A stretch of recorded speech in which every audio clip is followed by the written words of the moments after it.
सिरसा की धरती पर हैं आप, माँ तारा चंडी की धरती पर हैं। माँ तारा चंडी की धरती से, सिरसा की धरती से सासाराम की जनता को क्या संदेश देना चाहिएगा? आज प्रचार का अंतिम दिन है। सर मेरा संदेश सिंपल है। आप शेर शाह की धरती पे हैं और उनके रोज़े को ही अंधेरा रखा जाता है ये कहते हुए कि उनको रात में सोना चाहिए, ऐसा कहीं लिख के गए थे वो। मेरा ख्याल है कि उनको जागृत करने की ज़रूरत है।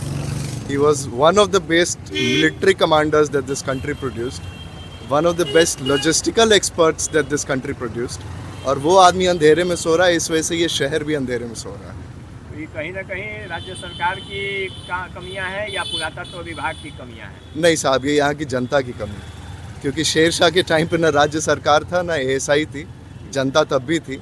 अगर हम जागृत होंगे तो हमारे जागरण से वो भी जागृत होंगे और हम लोग का काम सटीक हो जाएगा। सासाराम विधानसभा से आपका पहला प्रयास क्या रहेगा चौर विधायक के रूप में? सर मेरा पहला प्रयास यहाँ छात्रों के लिए होगा। जिस एरिया में उनके कोचिंग सेंटर्स हैं, एटलीस्ट उनके पैरों के नीचे नाले ना चलें। सासाराम विधानसभा में एक सबसे मुख्य कमियां दिखाई देती है, जो कि हर विधानसभा की कमियां है, वो है सबसे बड़ी बेरोजगारी और पलायन। इसको कैसे रोका जाएगा? सर बेरोजगारी के लिए यहाँ बच्चों को एम्प्लॉयबल बनाना ज़रूरी है। अगर हमारे बच्चे सिर्फ सरकारी इंस्टीट्यूशंस की तैयारी कर रहे हैं, केंद्र सरकार 1 करोड़ लोगों को एम्प्लॉय कर पाती है, यहाँ कोई दावा कर रहा है 2.5 करोड़ नौकरी देने का। ये फिजिकली मैथमेटिकली ये संभव नहीं है।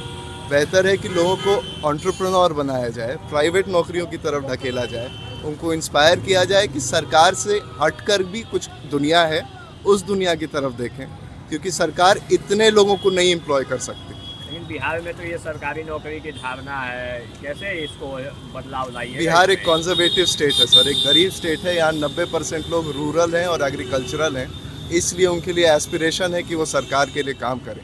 हमारी गलती है कि हमारे यहाँ 15 साल 14 साल हो गए, अभी तक एक सेंट्रल यूनिवर्सिटी नहीं खुली, एक ढंग का कॉलेज नहीं खुला।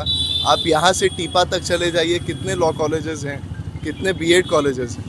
पूरे डिस्ट्रिक्ट में एक एमबीबीएस का कॉलेज है। तो लोग आते हैं, वादे करते हैं और उन पर कुछ होता नहीं।